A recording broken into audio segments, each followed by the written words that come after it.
Hola, soy Mario Campa y esta es mi videocolumna de miércoles 10 de diciembre para Sin embargo, titulada Primavera Laboral. El secretario del Trabajo, Marat Bolaños, aseguró la semana pasada que México atraviesa un periodo de avances acelerados y consensuados en el mundo del trabajo. Abro cita, hemos dado pasos agigantados en la materia laboral. Lo he descrito anteriormente como un momento de la primavera de los derechos laborales, afirmó en entrevista con Álvaro Delgado y Alejandro Páez en el programa de los periodistas transmitido por Sin embargo. En ánimos de contextualizar la declaración, cabe repasar la hazaña que engloba para situar el momento en su justa dimensión. El cambio de más hondo calado de los últimos 7 años en materia laboral es el aumento del salario mínimo. En 1976, después de casi 3 décadas de crecimiento gradual, el salario mínimo alcanzó un máximo histórico de $20.8 por día a precios del 2025. El colapso que vino después sacudió al mundo laboral. Tras una serie de crisis económicas, los gobiernos del PRI mantuvieron los salarios artificialmente bajos, congelando el salario mínimo diario en alrededor de $5.25 ajustado a precios corrientes entre 1990 y 2017, a pesar de notables alzas en la productividad laboral. Esa tendencia giró por completo con la irrupción de Morena, que llevará el salario mínimo general a poco más de $17 diarios en el 2026, enfilándose a cubrir 2.5 canastas básicas en 2030 desde las 2 que cubre hoy. En suma, esto que se sintetiza en un párrafo sacó a millones de la pobreza.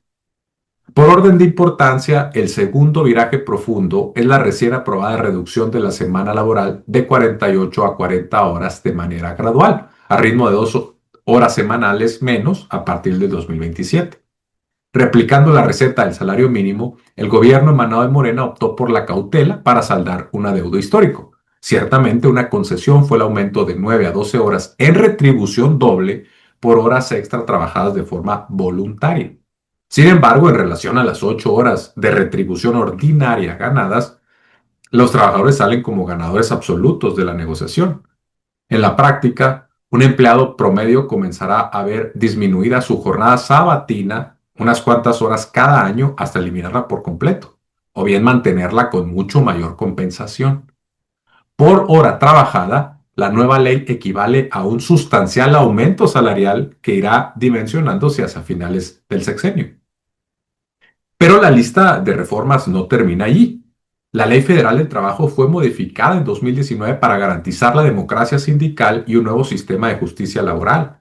Otra reforma del 2021 prohibió la subcontratación de personal, con la cual millones de trabajadores fueron transferidos a la nómina de sus patrones reales, mejorando su antigüedad, acceso a prestaciones y ciertamente, crucialmente, el monto de su reparto de utilidades PTU y sus bases de cotización para el IMSS e Infonavit.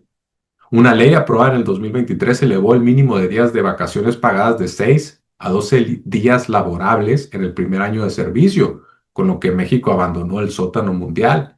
En 2024 se aprobó la creación de un fideicomiso público que será financiado en parte con los recursos de las cuentas de afores inactivas de trabajadores de 70 años o más, con el objetivo de que quienes cotizaron bajo la ley del IMSS de 1997 puedan jubilarse con el 100% de su último salario promedio hasta un límite de 18,000 pesos mensuales.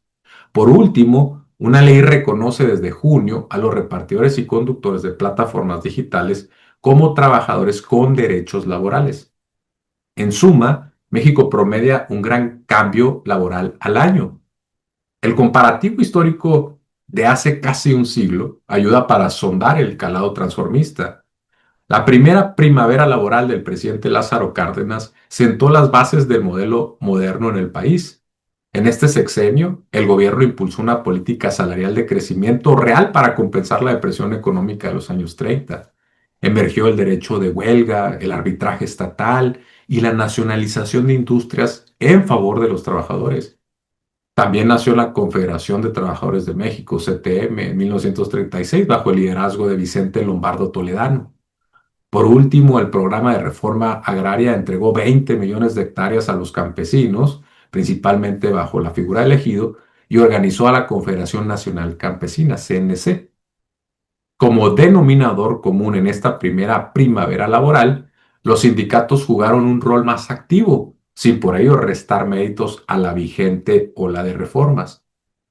En una nota publicada para la revista Phenomenal World, el economista Luis Munguía escribe que el equilibrio de poder entre el gobierno y los factores de producción ha cambiado por diversas razones. En primer lugar, el rigor técnico de la nueva CONASAMI ha ayudado a descartar argumentos sin evidencia y tácticas de miedo del sector empresarial destinadas a mantener el salario mínimo.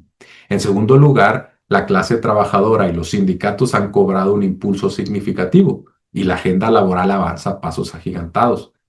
En tercer lugar, la voluntad política y el aumento de la confianza de un movimiento de izquierda en el gobierno han sofocado los intereses de los productores. En pocas palabras, Munguía atribuye un peso sustancial al cambio desde arriba a la Lenin, a partir de la conducción de Estado de un gobierno como el de Morena. Lo que resulta obvio para algunos no convence del todo a otros. Existe un sector en la izquierda marxista que manifiesta inconformidad a partir de un supuesto equivocado. Por construcción, la llamada 4T no reivindica en solitario los intereses de la clase obrera. Para el movimiento, el sujeto histórico es el pueblo, no solo los trabajadores. La implicación más directa es que las demandas de otros sectores sociales desaventajados, como los desempleados o los campesinos, son igual de legítimas, sin que emerja por ello una desatención a los trabajadores. En la práctica, los asalariados son escuchados como un segmento reivindicado. Ganan una relevancia particular cuando el conflicto queda, por acción u omisión, reducido a un duelo redistributivo con los patrones, quienes podrían, en el caso más reduccionista, componer una oligarquía, o dicho de forma más elegante, engrosar las filas del poder económico.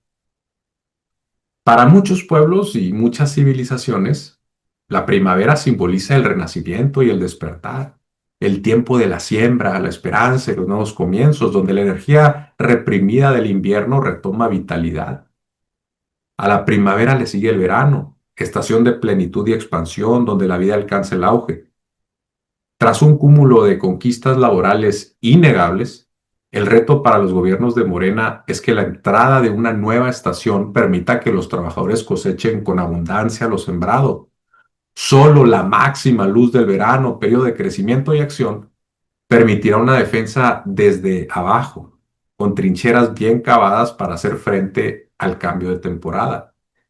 Pero regocijémonos, aunque sea un breve momento, en el baño estival de lo logrado y después a seguir provisionando para el inexorable retorno del invierno, que el ciclo de la vida y los problemas del país castigan el apoltronamiento.